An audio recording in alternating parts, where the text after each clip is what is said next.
Hi, it's Jan Beta, and today I'm going to take a look at this box, which contains a replacement desktop Amiga case for the A500 or A1200 or Raspberry Pi emulators of the Amiga, and it is a Checkmate 1500 Plus.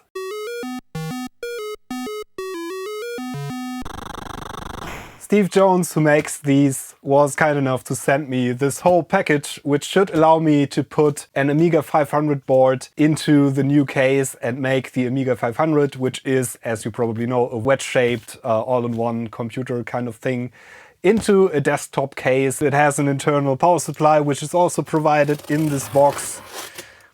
And yeah, I'm going to open this and have a look. It's rather huge, so I can't really get this in frame completely, so I'm going to show you the innards. So let's see what we have. This is the box that contains, firstly, this is super well packed, so this is not some kind of shoddy eBay operation. This is a real professional seller. So we have some bezels and some metal parts and a cable. There's another same size box. Oh, this is the keyboard enclosure, which is going to allow me to put an Amiga 500 keyboard into an external enclosure and use that. And then this is heavy actually. And here's the main attraction. This started out as a Kickstarter project, as the box proudly states, and it is this case in here in Oyster white, which is actually kind of the off-white the original Amigas came in. This looks pretty similar to the Amiga 3000, which is kind of unobtainium these days, and I always wanted one. So this is probably going to be the closest I can get to that machine. Yeah, we're going to see. Let's unwrap this. I'm sorry about the strange camera angles. Wow, there's a whole manual. Spiral bound, just like the old days. I'm excited anyway, but this excites me even more. This is very similar to the manuals the Amiga and the Commodore machines and many other brand machines came with. Color pictures in here. Oh, this is nice. Okay. Yeah, we have more bezel kinds of things that we are going to need for assembly, I suppose. I don't know yet because I haven't taken a look into the manual. But this is the main attraction and it looks great. And it's heavy. It's way heavier than I thought, but I think there might already be a power supply in there. Yep, there is. Wow. Maybe it's a good idea to talk about my experience with shipping this from the UK at this point. I know for a fact that many of you EU citizens outside the UK are very hesitant to order things from the UK actually. Since Brexit happened, we now have to pay, it seems like, random amounts of import tax and things like that on things we order from the UK. So a lot of smaller or medium-sized UK businesses have lost a lot of their customers from the EU. I just wanted to point out that there are ways to make the experience as smooth as possible, and Steve from UnAmiga Limited, who actually sent me this. If you look at the website, you are actually going to see that the VAT, value-added tax, is only directly added to the sum you are going to pay if you're ordering from inside the UK. So you are paying that after the fact when you receive the parcel in other countries outside the UK. And that makes the whole experience a lot nicer. I actually paid for the whole set of things that I ordered. I paid 59 euros and some cents. I don't remember exactly, but that was the amount that I paid extra to pick this up from the actual post office and have it. And that's not very much, considering that that's mostly the value-added tax that has now been taken here. Just wanted to point that out because it's not that horrible anymore, and you can predict kind of what you are going to pay these days. Shortly after Brexit happened, it was kind of chaotic, to put it mildly, and you paid like what seemed like random amounts of money for things, even for small things. Sometimes I paid more money in handling and tax fees than the actual item I ordered was worth. So these times seem to be over, thankfully, and most businesses from the UK are handling that in a very appropriate manner that actually works quite well. Just wanted to tell you that. I must say that I'm pretty surprised how good this thing looks in person. I've seen a couple of videos about these. There are a couple of reviews by other bigger YouTubers out there, and now is my chance to review one of these. And it does look really good. It's just mostly metal. The front bezel is plastic and it's very well made. This is a sticker, and we have power and drive LEDs here. Nice power switch. These are customizable. I think you can put other bezels in there to hold other things. I think this is for a GoTech probably. This is for a slot-in CD drive, it seems. There's all kinds of openings in the back, as you can see. This is basically the original Amiga board that goes here on the bottom. And as I said, this is the version for the Amiga 500. It comes with a power supply that you can buy. I think this is a standard ATX power supply, small one, because the Amigas are not that power hungry. And as you can see, it has room for expansion cards as well, and for some nice little fans. Oh, and there actually is another slot here. And I suppose, no, we don't have a slot here because the Amiga 500 expansion slot is going to be used for the internal cards. So I'm going to remove the two screws in the back here and have a look inside. The whole feel of this is super solid and super well made. That's great. This is really solid stuff. This is way thicker. I don't have any exact measurements, but this is way thicker than, for example, the Amiga 2000 cover, things like that. This is not bendy at all. Great quality stuff. So in here we have a power supply, which is actually an ATX power supply, a small one, 200 watts, which is plenty for any Amiga with all the expansions you can probably dream of. I think Amigas, depending on the configuration, consume about 10 to 20 watts without any expansions, and then you can probably imagine that there's enough headroom for anything you would like to connect to your Amiga if you use an Amiga in here. This is designed to fit several other systems, including a mini ITX PC system, various configurations of Raspberry Pis. You can use Edo Arana's UnAmiga board, which is an FPGA implementation of the Amiga and replicates that very well. And you can use the standalone Vampire that can mount into here. You can see that there's a number, I'm not even going to count these, a number of screw posts for all kinds of positions and boards you can fit in here.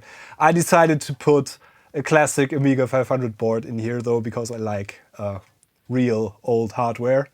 And this is kind of a nice mix of having a real Amiga in a new case, which is also a real case, incidentally. So in all these things I'm pointing out, the power supply and some of the extra boards I have in here are optional. You can of course use your own power supply or make your own even to use this in this case. There's many options you can choose from. To connect the power supply to the board, there is this Zorro adapter board that has a header for an ATX power supply that I am going to use. There's also an option with a smaller board that doesn't have the Zorro adapter. This basically allows you to plug Zorro cards in an Amiga 500, just as you would with an Amiga 2000. There's also drive bays. As you've seen, we can use different front panels for those, depending on which kinds of devices we want to put in here. And yeah, all I can say is that this is really well made from what I can see. They even used brand capacitors in here. This is a Rubicon. I think there's a Panasonic one here. And yeah, definitely name brand caps, which is always good. And obviously I have this pack of screws for my configuration.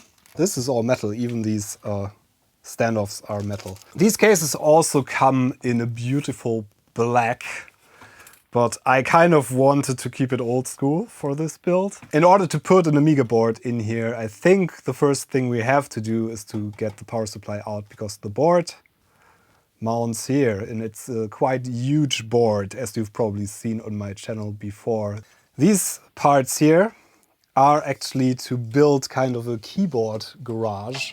You can screw them on the bottom of the case and rise this up in a way so that you can actually put your keyboard underneath the case, which is a pretty nice touch, similar like the Amiga 1000 does. So that had that designed in, but no other Amiga ever did that. So this is the first one in ages that provides that feature. So first of all, because I want to fit an Amiga board in here, let me remove the power supply temporarily, which is just mounted like your typical PC power supply, because it is.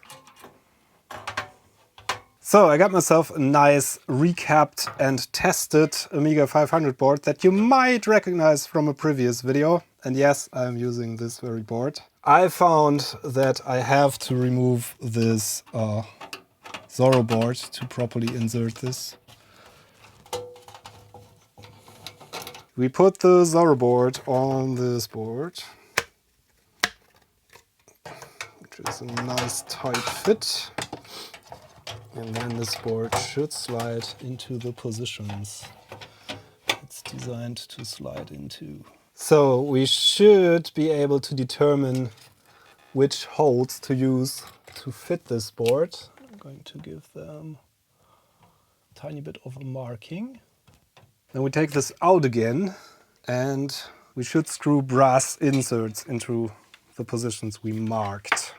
So these are the small brass inserts that should mount in here.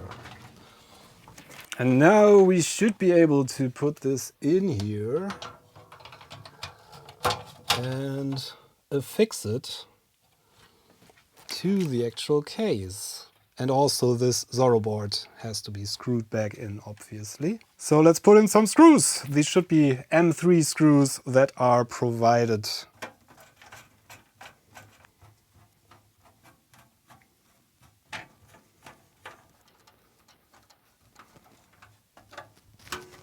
So our board is in here, super nice and solid. And I also screwed the Zorro board back to the side of the case after removing it. Now it should technically just be a matter of putting our power supply back in at first, which I'm going to do. And also one thing to watch out for is this 230 and 110 or 115 in this case input voltage switch. Should make sure this is set to your proper voltage that your country uses. Otherwise, this might end up in a bang. And as you can see, all the original ports, except obviously for the expansion port, which is now internal, the original ports are still where they should be. And it does look pretty neat.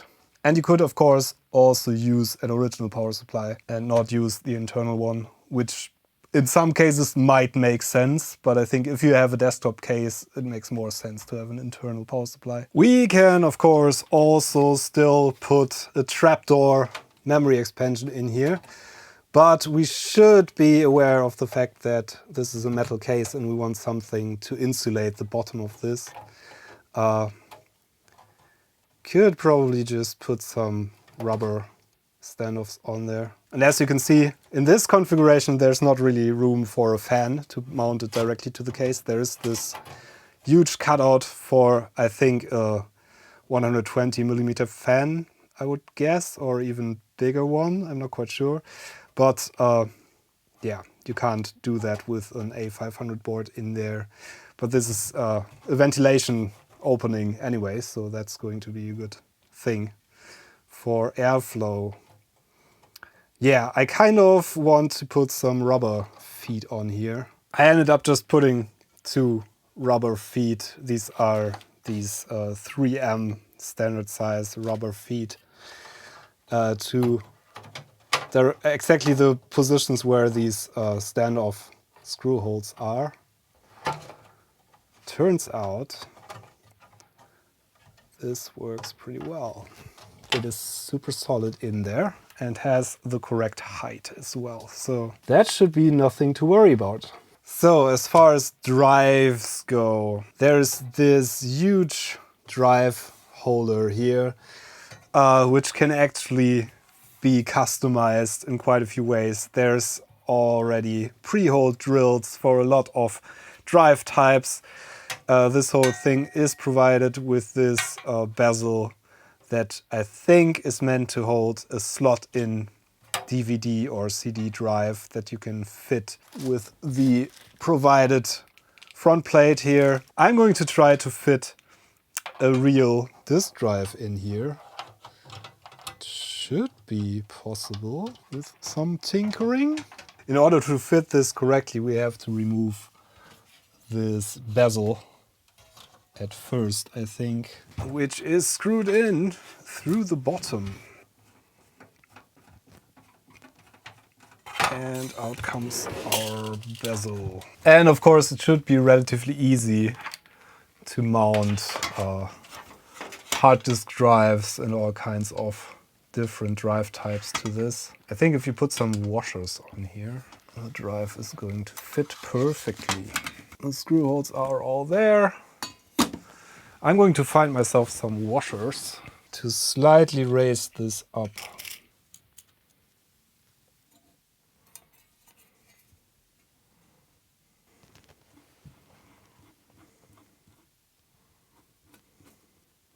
This might require some fiddling because I'm not sure if the drive is going to be at the exact correct height. As I said, this has to be customized a bit. So when I test fitted this, the drive was a tiny bit too low. So put 2 of these standard washers in there. Hopefully this is going to fit. We're going to see. So yeah, originally this was at slightly too low. So I put 2 standard washers in there. And now I have this loosely placed in the case, and let's see if we can fit a disc in there. Yeah, that seems to work very well indeed. That's nice. So I think I can screw back in the bezel there that holds the drives. The drive bay kind of thing, drive bezel. I also noticed that these cables are not quite long enough to fit. So we need longer cables, but these are just standard disk drive cables. Basically, you can use the portion of a PC disk drive cable if you have one lying around. Those are usually a lot longer than the Amiga cables, and you just have to use the portion of the cable which doesn't have the twisted pair. Usually that's a longer part that comes from the main board to connect multiple drives. Should have a longer cable somewhere, I suppose. The same goes for the power cable, but this is just literally 4 wires, so we can extend that if we need to, or even make a cable. This seems to be made for eject buttons that match the Amiga 3000, a bit wider eject button. I guess you could 3D print something. There's definitely 3D printed versions of these original buttons. I found a cable that's actually long enough to reach the connector on the main board. The power cable though is too short, so we either have to make a new one which is relatively easy if you have a crimping tool. These are just 2.54 millimeter spacing pin headers, basically, just these locking connectors.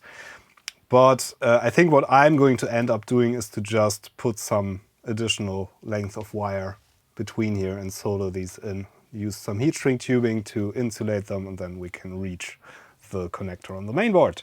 So let's do that. And you thought this would be an episode without any soldering in it. You're wrong.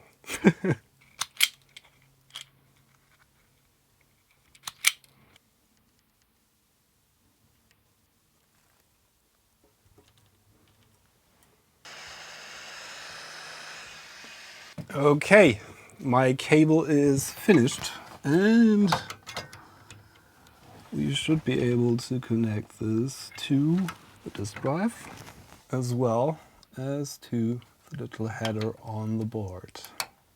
I cable tied this together a bit to make it a bit nicer. So that should technically be connected now. You could obviously connect a GoTech drive to this in the exact same manner. Just replace one of these front bezels, and there is one for the GoTech or for standard PC drives in case you want to put a PC mainboard in here or modify a drive for an Amiga. The sky is the limit.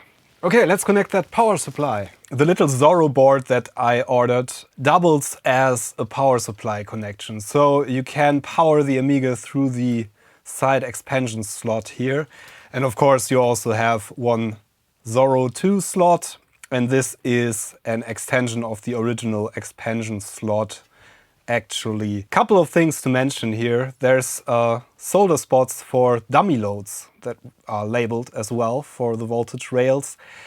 Some power supplies, some PC power supplies, don't handle low loads like the Amiga very well and won't power up with a load that is too low.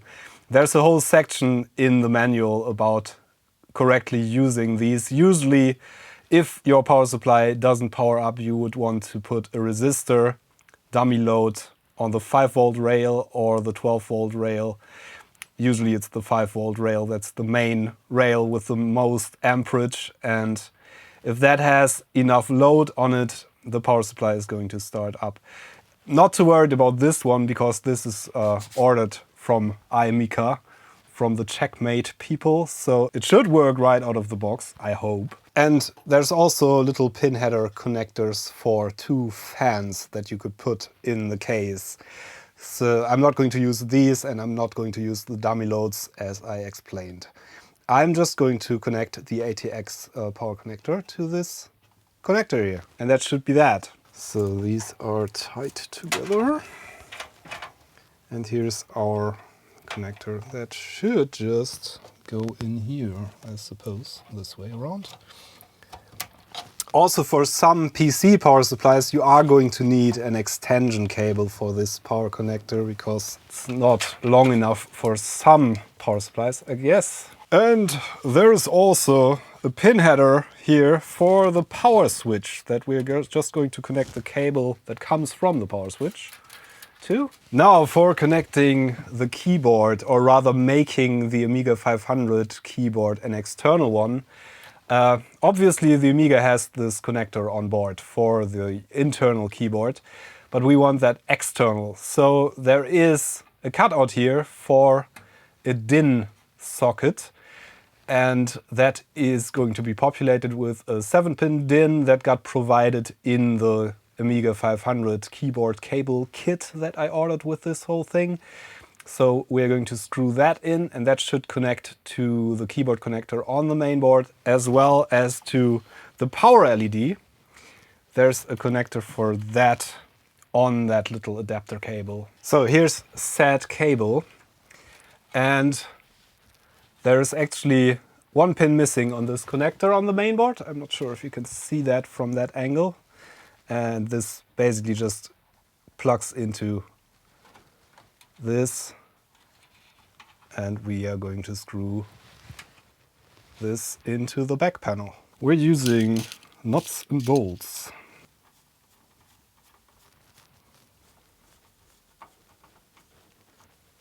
Yeah, the fit is excellent, as with all parts of this case. And we should connect this end to our power LED socket here, or pin header. So there's actually two pairs of connectors here. The Amiga has some resistors in series with the pin headers here, because they are usually not present on the Amiga side.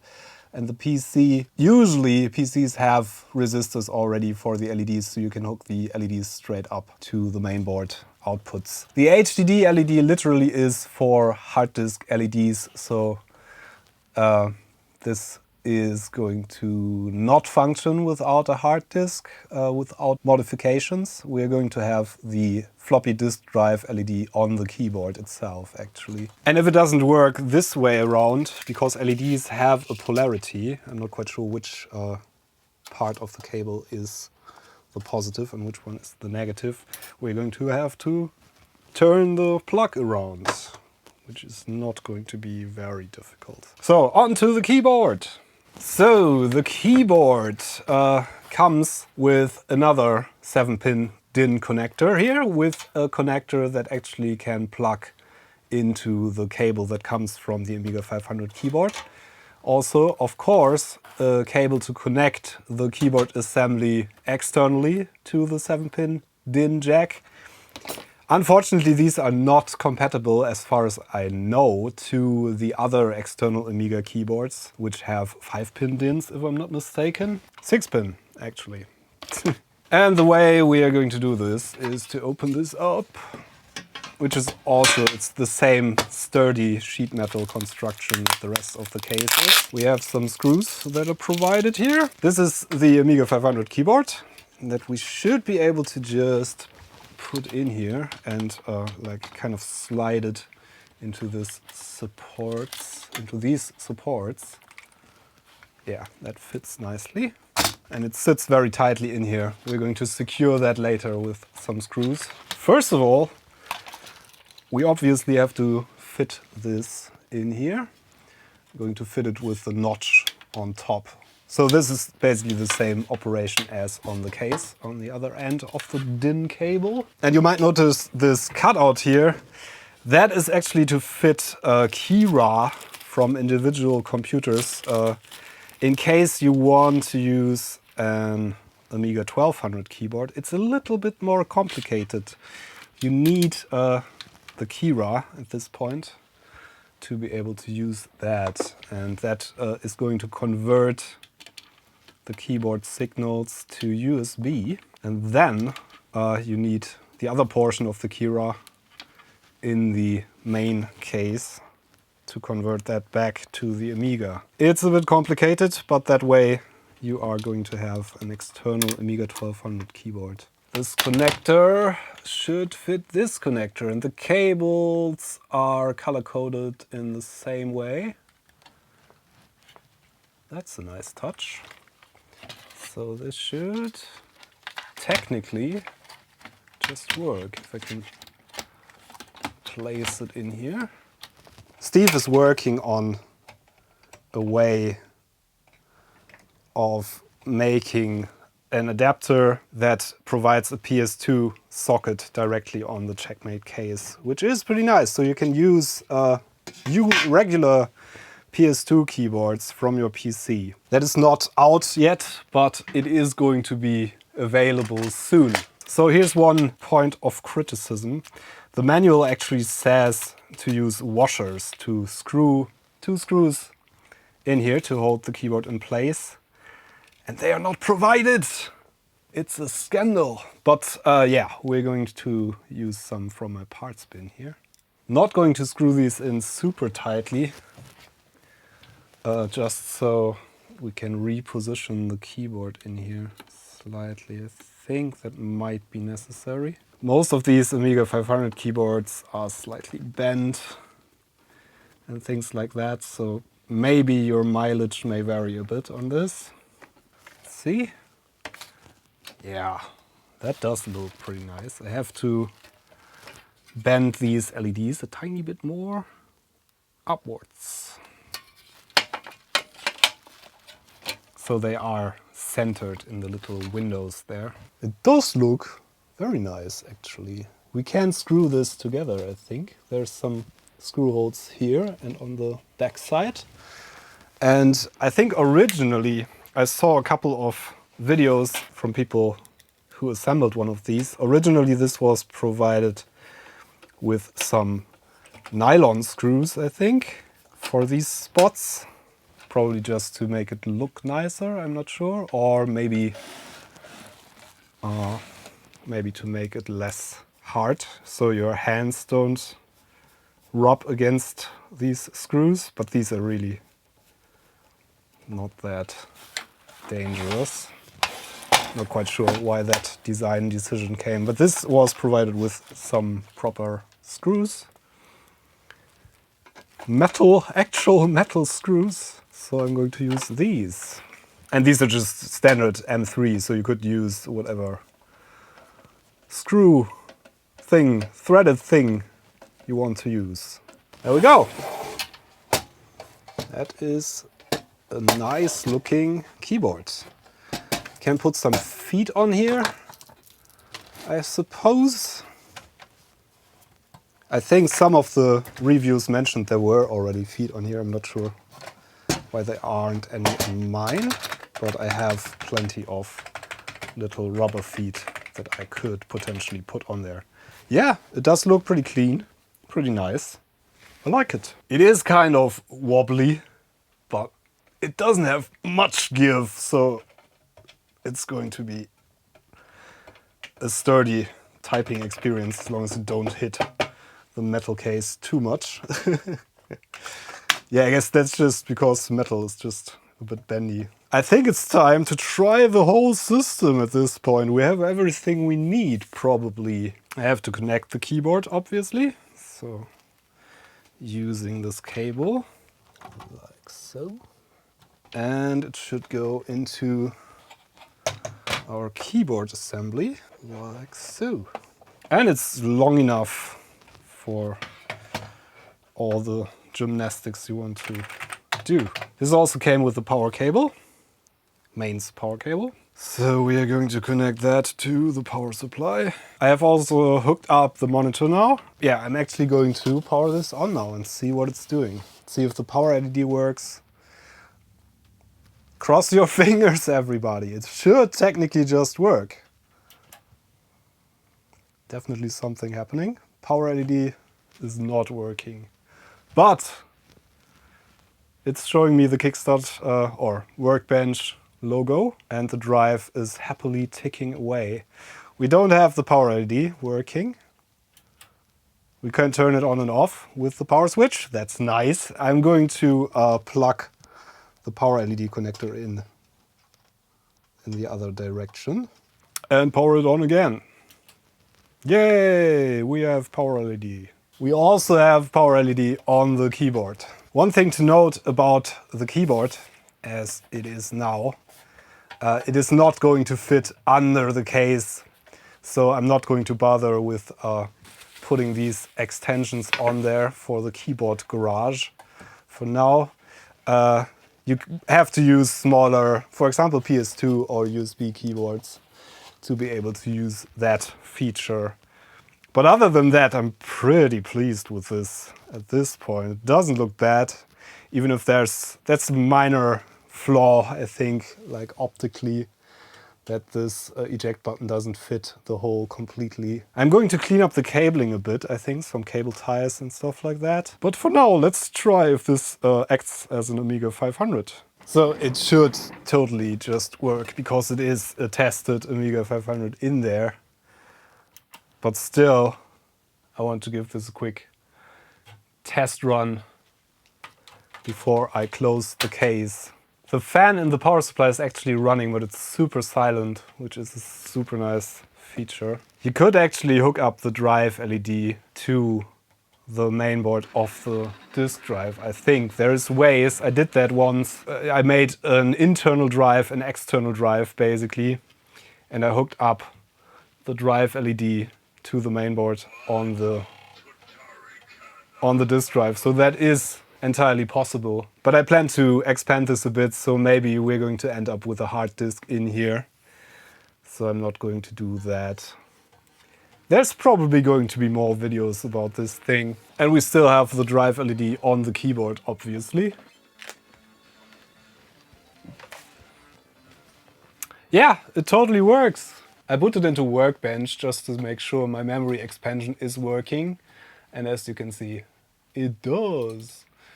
So, yeah, this seems to be a fully working standard Amiga 500. But there's so many things that you can do with this case. Obviously, you could put completely different systems in here, like a PC or a Raspberry Pi based system, or an FPGA based UnAmiga, or the Vampire standalone thing, or an expanded Amiga. These backplates are available for a number of different systems. You're going to see if you check out the Checkmate website. There's a plethora of things you can do. And one thing you can also do with the standard Amiga 500 board now is obviously to put in a Zorro II card. Let me see if I can find a Zorro card that I can put in here to test. So about this Zorro slot, it is actually not quite fully compatible with all Zorro II cards. This is a Zorro II slot, basically, that is the same that's in the Amiga 2000, but the Amiga 500 actually lacks the DMA controller, the Buster chip and things like that to actually manage multiple ports, so you can only use this one port. And also there's some voltages missing from modern PC power supplies that you need to be fully compatible with a Zorro 2. So some cards are going to work, in fact most cards probably, but some of them won't, which is kind of a bummer, but there's no way around that. The missing voltages and some of the timings that are missing are actually generated on this little board that's screwed to the side here. Also with this expansion slot, it says it's the ACA adapter meant to be used with the ACA 500 Plus card by individual computers, which is a super nice expansion for the expansion slot on the side of the Amiga 500. Unfortunately though, some newer versions of the ACA don't work with this correctly. The older ones appear to work. I don't have one to try, I'm sorry. Older ones appear to work fine, but some newer ones, something got changed, and the theory is that the longer paths of these connections somewhat screw up the timings, and it doesn't quite work correctly. So you probably won't be able to reliably use a new ACA 500 Plus in here, but you are going to be able to use some Zorro cards in here. I heard that the Buddha IDE adapter works fine, so you can put one in here and have an IDE hard disk drive in here. You can do all kinds of things with this. I don't have many spare Zorro boards. Most of them are in my Amiga 2000. This is a hard disk controller card by Great Value Products GVP, A2000 HCB Series 2, which also has a memory expansion on here. It's missing the onboard ROM, so I'm not sure if this is going to work without that. Maybe this is just the BIOS for the portion that has the hard disk controller. I'm not quite sure. I'm going to see if the memory expansion at least works in this configuration. So I'm going to plug this in. Okay, so it does just fit. Doesn't make contact with any metal, so it should technically be possible to start up this thing. I'm not sure if this works at all. I've never ever tried this. But that's the first Zorro card I could grab. Let's see if it still starts up. It does. That's a good thing. Let's see if we get some extra memory at least. Would be a nice touch. But I'm not sure if this is working at all. Oh yeah, it does. Nice. We have 9 megabytes free memory in this Amiga 500 through a slightly wonky memory expansion. So I didn't expect that to work at all. Just wanted to point out that you can put Zorro cards in there, but it seems to work, and all the memory, the 512K on board, the additional 512K in the trapdoor expansion things seem to work, and also the GVP hard disk controller card seems to at least act as a memory expansion at this point. Wow. Yeah, and as you can see, this fits full-sized Zorro II cards. This is like one of the biggest cards I've seen. So it should fit all the cards in this slot. Of course, you can close the openings on the back panel with like standard PC covers. These are the exact same size and should screw in there nicely. This GVP card was given to me by Keyrah, if I'm not mistaken, a while back to test it and try it. And yeah, the memory expansion portion of it actually works. And as you can see, my Amiga test kit that I started up here tells me the same. We have 8 megabytes of fast RAM, which are on this hard disk controller card. We have 512K chip and 512K slow. Yeah, this passed the memory test. It appears to be good. So I'm just going to leave that in here for now, unexpectedly, and have kind of an upgraded Amiga 500 with an upgrade that wouldn't be possible to put in a regular Amiga 500, obviously, because this is an Amiga 2000 or 3000 Zorro II card. I guess if I had the correct ROM, which is probably obtainable, and a SCSI hard drive, both of which I don't have at the moment, I would be able to put a hard disk on there and have a hard disk in my Amiga 500 or the Amiga 1500 that this became. There's so many things I eventually want to do to this. You could have an additional GoTech in here. I like having an original floppy disk drive, so that's going to stay. Maybe I'm going to put that over here to have more room for the Zorro cards, but this just fits, as I said. It's a very tight fit, and some of the plastic parts are actually touching the disk drive, but it fits. There's certainly going to be more videos about that. I want to check some other Zorro cards in this.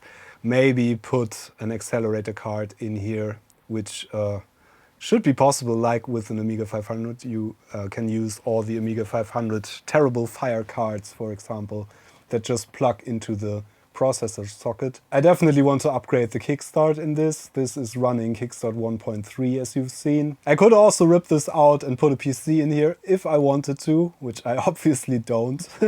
For now, I'm going to close this thing up, which should work in the exact same fashion that we opened this, by angling this and then sliding this on and putting the 2 screws back in here.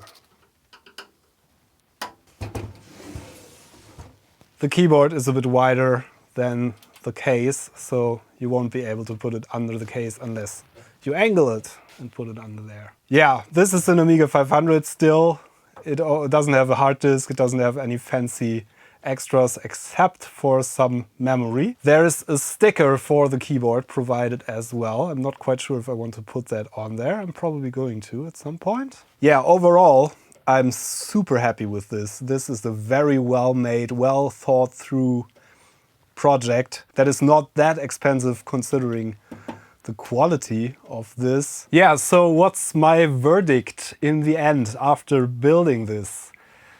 It is super well made. Putting a board in here and expansion cards is kind of like building a PC. It just took me back to the times when I was regularly modifying and building PCs. If you have ever done that before, you shouldn't run into any issues with this. You need some extra washers, or I needed some. Your mileage may vary, but that's just because this accommodates for so many different types of drives, for example. You can have different types of keyboards in here, many different options for main boards and systems that you put in here. You can drill holes in some of the backing plates. There's one big one that is removable in the center there where you can add your preferred connections that you need to come out of the case. You can put all kinds of modern things in here or just leave it old school like I did in this case. I'm definitely going to do some more modifications on this. I kind of want a hard disk in here and maybe a GoTag drive. Maybe even an HDMI output with the RGB to HDMI card adapter thing. Yeah, basically the sky is the limit. The power supply seems to be super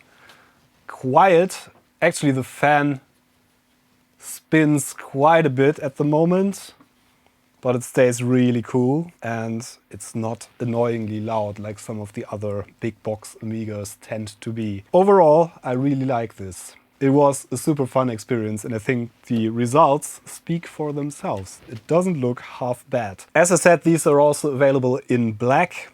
The keyboard enclosure is also available in black, which is going to come in handy with the newly made keycaps that are going to be eventually available from A1200net. If you are into tinkering, which you probably are if you are even considering building an Amiga into one of these cases, then you are going to have a fun experience. The manual is super in-depth and there's many things I didn't even mention for other configurations that you can use. You can, of course, change these plates around and have your disk drive here, for example, which is probably a good idea if you want to use Zorro cards, because as you've seen, space is limited for the Zorro cards.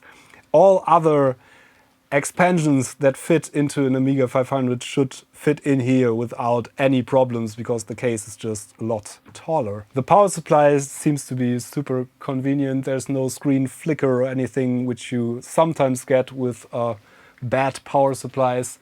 Can't see any signs of that at all. Nothing really bad to say about this. One very, very minor point of criticism is that the power LED and the drive LED are actually made up of two separate smaller LEDs. I guess it's kind of impossible for a low volume product to find LEDs or have them made that actually fit these slots here perfectly. So it was decided to use two standard size, I think 5mm LEDs, square LEDs. But it's so minor, even if I look at it from this distance, I can barely see that there's a little space in between. I just wanted to criticize something. Maybe another point of criticism would be the slight wobbliness of the keyboard enclosure. But as I've said, you can use different keyboards with this. There's options for hooking up USB keyboards to Amigas that you probably heard about, and there's also going to be an option for PS2 keyboards directly available from the Checkmate people that fits the cutouts in the case perfectly, so you can just hook up your regular PC keyboard, PS2 keyboard, and even the reset works, which goes like this. Yeah, I guess all that remains to be said is thank you very much to Steve for giving me the opportunity of reviewing one of these. Super happy with it, actually, as you've probably noticed. Thanks everybody for watching this. Special thanks to everybody who supports this channel on Patreon or on the channel memberships page on YouTube or on Ko-fi or on PayPal. The links are in the video description. Just scroll down a bit. As I said, there's going to be more videos about this thing eventually. I'm definitely going to try some more upgrades and maybe try a whole different configuration eventually. Not quite sure. I'm super happy with it as it is now. We're going to see. Yeah, that's it for today. I'm UnBeta. Thanks for watching. See you next time. Bye.